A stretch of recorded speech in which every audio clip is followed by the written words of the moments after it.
Olá, queridos irmãos, uma alegria estar aqui transmitindo a palavra de Deus nessa noite. Nós vamos meditar em um texto da Bíblia, mas antes queria fazer uma pergunta a vocês todos. Quando a gente pensa em uma mãe para os evangelhos, vai dizer, é Ana, é o exemplo de mãe na Bíblia, né? Orou para ter o filho, teve Samuel, consagrou esse filho ao Senhor. Se eu fizer a pergunta para os católicos, a maioria dirá, é Maria, a mãe de Jesus. Né? Nesse aspecto, eu acho que os católicos estão certos.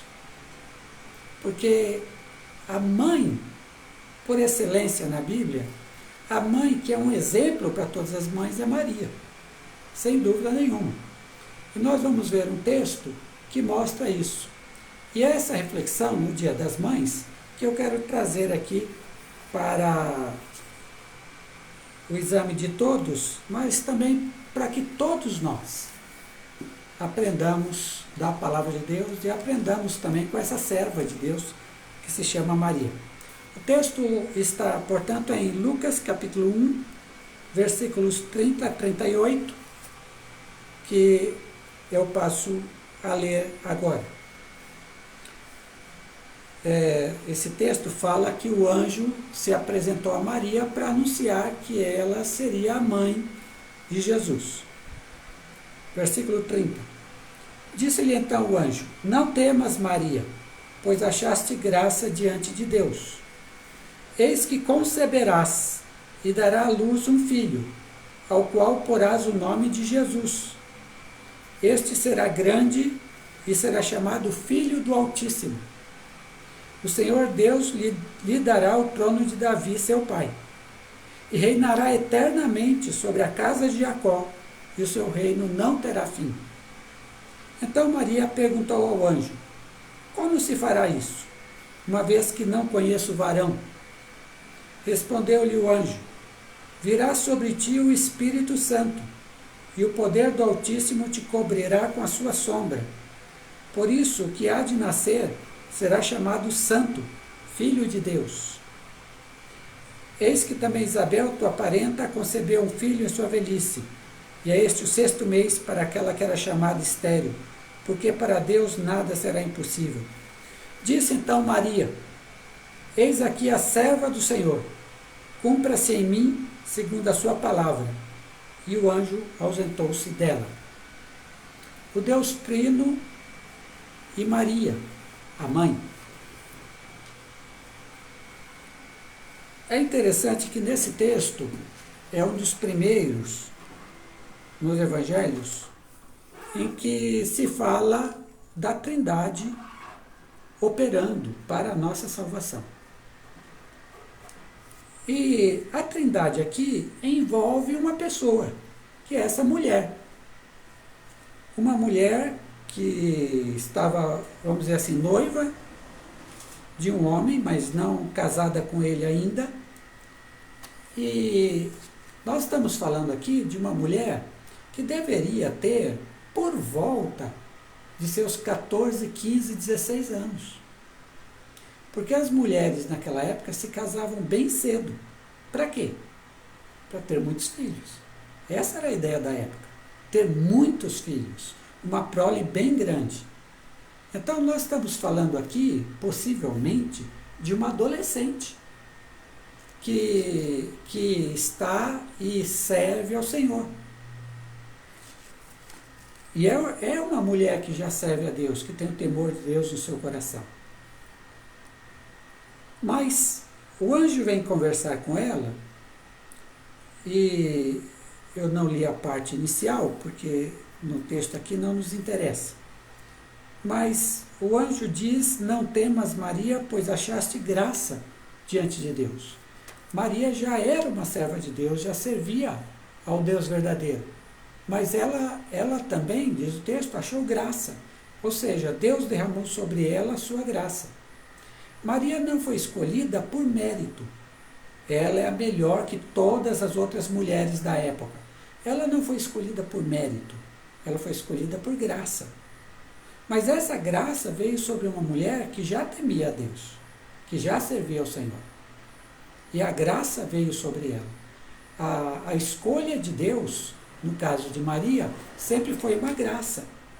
Então veja bem, entre tantas mulheres que serviam a Deus, Maria não era a única da sua época, haviam milhares de outras mulheres em Israel que serviam ao Deus verdadeiro, que criam nele. Entre milhares de mulheres, a quem Deus vai dar sua graça? Alguém que o teme? Sim, mas a uma mulher de condição extremamente pobre. Maria era uma mulher muito pobre. Seu noivo José também. Eram pessoas que batalhavam pelo pão de cada dia. Pessoas pobres.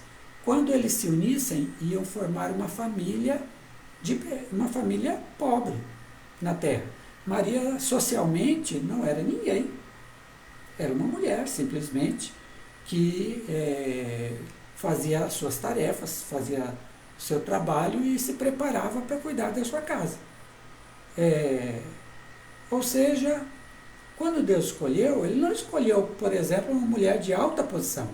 Ele escolheu alguém pequeno, pobre, aos olhos da sociedade, uma pessoa que seria insignificante, que nada teria a mais. O anjo é enviado a essa mulher. O anjo vai dizer a ela que ela recebeu a graça de Deus para a missão pela qual Deus a tinha escolhido. E aí o anjo diz qual é a missão. Você vai ficar grávida e vai dar à luz um filho, e vai colocar nele o nome de Jesus. Você vai ficar grávida e vai dar à luz um filho. Essa era a missão pela qual Deus escolheu aquela mulher, especificamente. O interessante aqui é que Deus não escolhe uma mulher que já é casada, já tem marido. Deus escolhe uma mulher virgem para essa missão. Ela ficará grávida, ela vai ter um filho, e o filho já tem até nome. Deus já escolheu o nome do filho. É interessante que no texto de Mateus, porque no texto de Mateus a figura proeminente é José, no de Lucas é Maria. E no texto de Mateus, o anjo também fala José. Você vai colocar o nome dele de Jesus. E aqui, um anjo diz a Maria, o nome dele é Jesus. Então, essa pessoa que virá ao mundo, veja, é futuro, você vai engravidar. Ela não estava grávida ainda, nesse momento que o anjo conversa. Você vai engravidar. Então, Deus, ele já tem preparado, Maria é a sua escolhida, pela graça de Deus, é a escolhida, e é interessante, Deus escolhe os mais fracos, Deus não escolhe os mais fortes. Para que a sua graça seja derramada, Deus escolhe os mais fracos. É o caso de Maria. E, através de Maria, a graça dele vai fazer, primeiro, com que o Deus eterno, o Deus Filho, se torne também um homem, um ser humano. Quer dizer, esse é um dos grandes mistérios da Bíblia. Como Jesus é um mistério, como é que ele pode ser ao mesmo tempo o Deus eterno e um ser humano como nós? Finito, limitado, como nós somos. É um grande mistério, mas é em Maria que esse mistério vai se operar. Nessa mulher que Deus escolheu. Quando Deus diz isso, aí vem a pergunta de Maria, no versículo 34. Então Maria perguntou ao anjo, como se fará isso, uma vez que não conheço homem? Ou seja, eu não tenho relações com o meu noivo, obviamente, sou virgem, como é que eu vou ficar grávida? Porque na cabeça de Maria, como na cabeça de qualquer ser humano, ficaria grávida quando tivesse relações com José. Mas ela diz, não tenho, como é que eu vou ficar grávida? E é essa pergunta que ela faz ao anjo. Eu quero trabalhar essa pergunta, mas depois. porque eu quero começar com esse verso 35. Aqui eu acho que tem coisas muito, muito interessantes para todos nós. Respondeu-lhe o anjo: virá sobre ti o Espírito Santo, o poder do Altíssimo te cobrirá com a sua sombra. Por isso que há de nascer será chamado Santo Filho de Deus. Esse é um dos primeiros textos dos evangelhos em que se percebe a presença do Deus Trino já agindo para a nossa salvação. A Bíblia nunca fala de Deus como Trino, Deus Trindade, Pai, Filho e Espírito Santo, no sentido teórico, como nós fazemos. Nós fazemos um estudo, a gente estuda, Deus Pai é tal pessoa, Deus Filho é tal pessoa, Deus Espírito Santo é tal pessoa, e aí a gente vai estudando cada uma das pessoas, depois como é que eles são um. A gente faz todo um estudo sistemático. A Bíblia não. A Bíblia ela quer saber do que é que Deus está fazendo na história, de como é que Deus está agindo. Então veja, o que é que a gente tem aqui? A ação do Deus Trino. É o Deus Trino agindo em favor da salvação da humanidade. Então, mas aqui é o Deus Trino. Está claro no texto. Deus já se revela como Trino no nascimento de Jesus. Então, em que consiste isso? E aqui estamos falando da gravidez e do nascimento dessa pessoa, que o anjo disse, o nome dele será Jesus. Então, o que acontece nesse milagre que vai ser feito em Maria? Virá sobre ti o Espírito Santo. Então, o primeiro a ser citado é o Espírito Santo, fugindo daquela nossa ordem, né? Pai, Filho, Espírito Santo, Espírito sempre terceiro, né? Aqui ele aparece em primeiro lugar. O Espírito Santo é aquele que virá sobre ti. Veja, o Espírito de Deus, ele é caracterizado na Bíblia sempre como o Espírito que produz vida. Sempre. O Espírito de Deus produz vida. Produz a vontade de Deus também nas pessoas, isso é verdade. Mas ele produz vida, é uma característica do Espírito Santo na Bíblia. E aí, vocês lembram lá do Gênesis 1, que o Espírito pairava sobre a face das águas, e é o Espírito quem vai fazer essa diversidade dos seres, quando Deus ordena a criação. É o Espírito que vai fazer a diversidade. Produzir os peixes segundo as suas espécies, as aves, os animais terrestres, os répteis, é o Espírito quem vai fazendo, quem vai criando vida. Há um texto de Ezequiel, capítulo 37, em que Deus dá uma visão a Ezequiel. E a visão é um vale só de ossos ressecados. Vocês imaginem ali uma multidão que morreu em batalha, estão agora só os ossos, e aquele monte de osso, tudo junto, uma coisa feia, até de ser vista. É o que Ezequiel viu na visão. Um vale cheio de ossos secos. Quer dizer, pessoas que morreram e só restaram os ossos. Aí Deus diz a Ezequiel, profetiza, filho do homem. Ele profetizou. E o Espírito de Deus, o vento do Senhor, fez com que aqueles ossos criassem vida, fossem revestidos de carne, e ali se formou um grande exército de vida, de seres vivos, pela ação do Espírito de Deus. Então, o Espírito é o Espírito que cria vida. Ele é caracterizado assim. Por isso o anjo diz, virá sobre ti o Espírito. O Espírito vem para envolver Maria, envolver com amor, envolver com carinho, envolver com proteção. Mas é o Espírito Santo que vai gerar aquela vida impossível, no sentido humano. É o Espírito que vai gerar Jesus. Ou seja, Jesus, sua célula ovo, vamos dizer assim, vai aparecer no ventre de Maria pelo poder do Espírito. É o Espírito que vai dar vida a esse homem. O Espírito vai precisar de um óvulo de Maria. mas é o Espírito quem vai dar vida.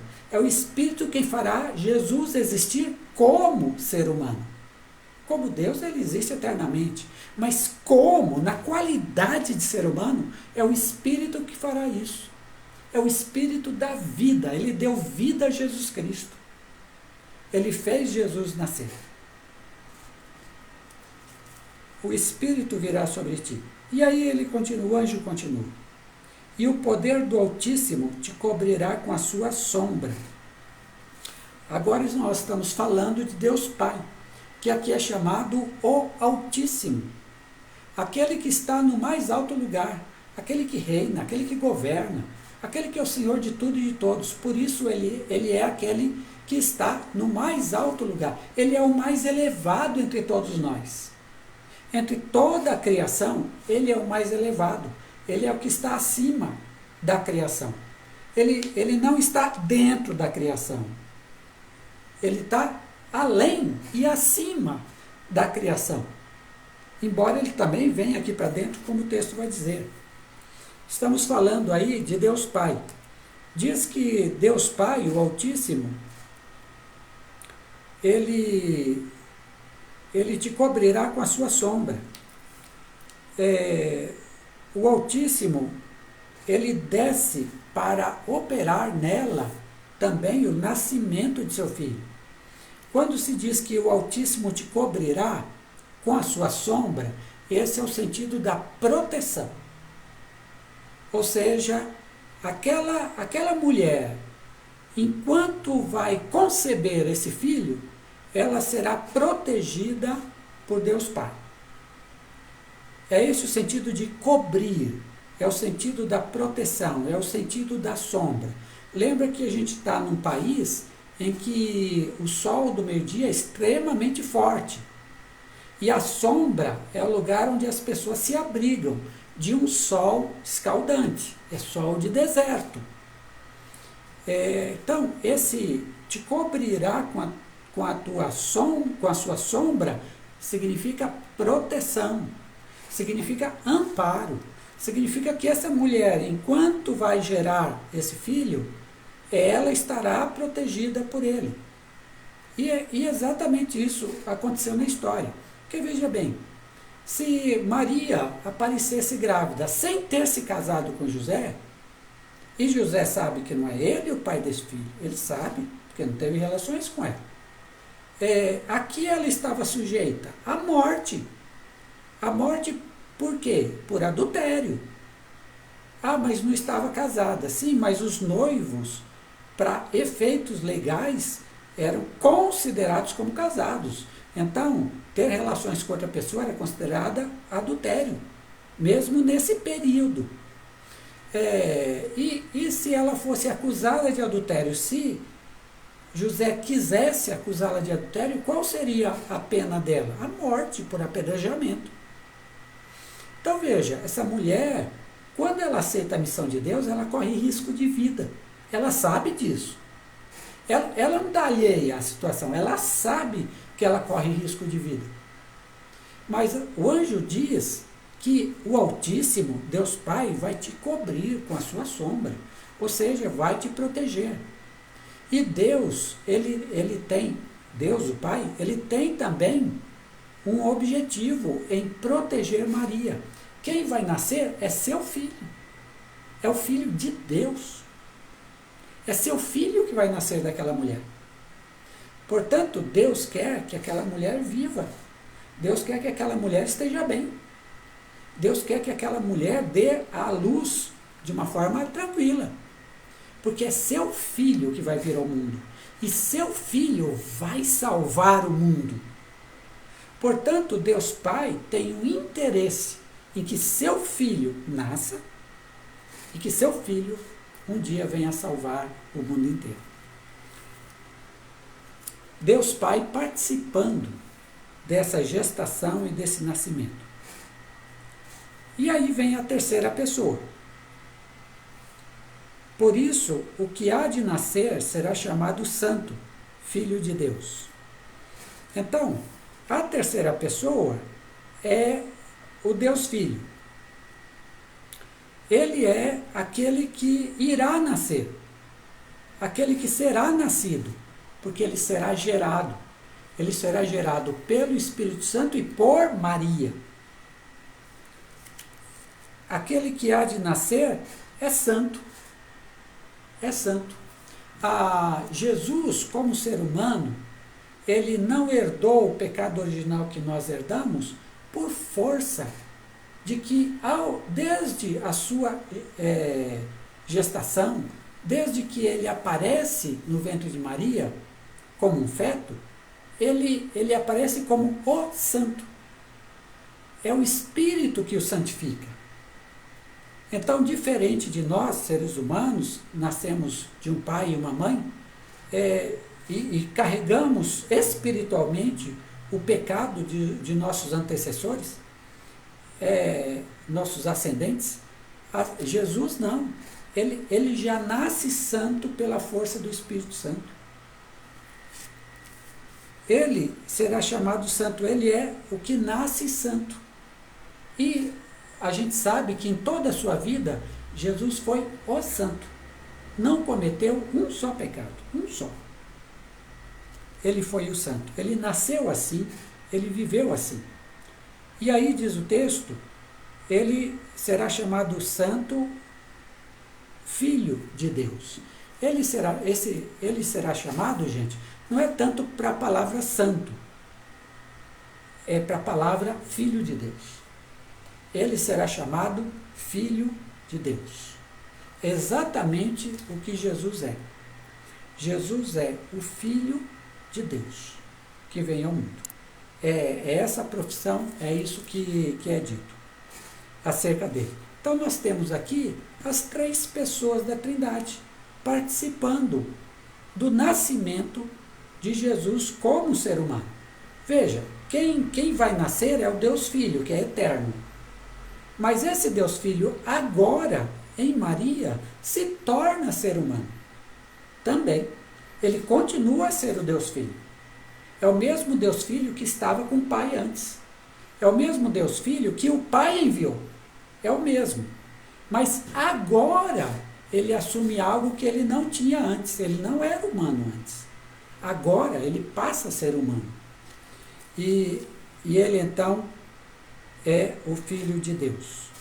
Agora, veja bem, não são coisas impressionantes que a Trindade, fazendo essas ações misteriosas para nós, ações que fogem à nossa compreensão humana, que é Jesus se tornar uma célula ovo e depois um feto no ventre de Maria e depois nascer, que a Trindade, tendo feito isso, a Trindade fique em volta e dentro de Maria. Aquela mulher tão simples é a mulher que agora vai receber os mistérios de Deus e os mistérios da salvação de Deus. Ela é quem vai receber. Ela é quem vai ser mãe. Ela é a mãe desse ser que nós chamamos Jesus, desse ser que é Deus e que é homem. Ela é a mãe do Deus homem que nasce. Ela é a mãe de Jesus. Ela é a sua mãe. É interessante. O Deus tão poderoso em fazer com que esses mistérios tremendos aconteçam, é o Deus que, para fazer isso, escolhe o quê? A fragilidade de uma mulher, na sua época, muito pequena em termos do social. Muito pequenininha. Mas é uma mulher de fé. É uma mulher de temor a Deus. Agora eu quero voltar no 34. Maria está confusa. Como se fará isso, uma vez que não conheço o homem? Como é que eu vou ficar grávida se eu nunca tive relações? Se eu sou virgem ainda? Maria está confusa. Veja, Maria não entende a completude daquilo que está sendo dito a ela. Ela sabe que é uma missão especial, ela sabe que ela a proposta de Deus é que ela fique grávida e tenha esse filho. Isso ela entende. Tá? Mas o que a gente observa é que ela não tem a compreensão de quem será, o que será esse menino. Ela não tem a compreensão. Ela guardou essas palavras no seu coração. Mas no momento e mesmo depois, ela não entendeu o que essas palavras significariam. Maria só vai entender essas palavras depois da ressurreição de Jesus. Aí ela vai voltar à sua memória e ela vai recuperar tudo isso. Porque no momento ela não entende, ela está confusa. Ela não entende que o filho que ela vai carregar no seu ventre é o próprio Deus. Ela não entende isso. Ela pensa nele como um menino, como um homem. É nisso que ela pensa. Vai ser um homem importante, pelo que o anjo está dizendo, né? Ele vai reinar sobre a casa de Davi, tal. Deve ser um homem importante, esse que eu vou dar à luz. Mas ela não tem a compreensão total. Mas sabe o que é interessante? Mesmo ela não tendo a compreensão total, ela aceita. Ela aceita. E é isso que Deus quer, dela e de todos nós. A gente não precisa entender todos os desígnios de Deus. Eu não preciso entender porque certas coisas acontecem comigo ou com uma pessoa querida. Às vezes eu não entendo. O que Deus faz eu não entendo. Mas eu não preciso entender tudo. Eu preciso me colocar debaixo daquilo que Deus me diz. Debaixo da confiança de que aquele que me fala é alguém que controla tudo. É alguém que age para o meu bem. É alguém que age por amor a mim. É isso que eu preciso saber. Agora, entender tudo, nós não vamos entender. Assim como Maria. Ela não entendeu. E no verso 34, 38, disse então Maria: eis aqui a serva do Senhor, cumpra-se em mim segundo a sua palavra. É interessante que aqui ela diz sim para Deus. Faça-se em mim o que o Senhor quer. Veja, é algo difícil para ela, mas ela aceita. No pouco que ela compreende, ela diz sim para Deus. Ela não diz, não, isso aí é perigoso para mim. Não, ela diz sim. Faça-se em mim, eu sou a serva do Senhor. É esse o exemplo de mãe e de pessoa humana que Maria nos dá. É alguém que diz sim para Deus. E quando ela diz sim, a salvação da humanidade se concretiza. Porque é através dela que Jesus nasce. É ela quem vai amamentar Jesus. É ela quem vai cuidar de Jesus. Então, através do seu sim, ela deixa fluir toda a ação de Deus. Toda vez que nós dizemos sim para Deus, a gente faz com que Deus execute seus bons desejos para com muitas pessoas. Às vezes para com uma só, mas é importante que seja aquela pessoa. E às vezes com muitas pessoas. Mas eu preciso dizer sim para Deus. Mesmo que esse sim que eu diga me acarrete problemas. Mas eu preciso dizer sim. É o que Maria fez. No pouco que ela conhecia, nas dificuldades que ela sabia que ia enfrentar, ela disse sim para Deus. E dessa forma, ela glorificou a Deus, ela honrou a Deus e ela abençoou a humanidade. Porque foi através do filho de Maria que todos nós hoje estamos salvos. Ela foi importante dentro da história da salvação de Deus para nós. E ela foi importante porque, como uma mulher simples do povo, ela disse sim para Deus na sua fraqueza. E o poderoso Deus Trino agiu com amor, com carinho, nessa mulher tão simples. Tão simples. É sempre assim que Deus faz. O poderoso Deus sempre age em pessoas simples, que se colocam diante da sua vontade. que Maria seja um exemplo para nós nisso e que sejamos como ela durante a nossa vida. Deus nos abençoe.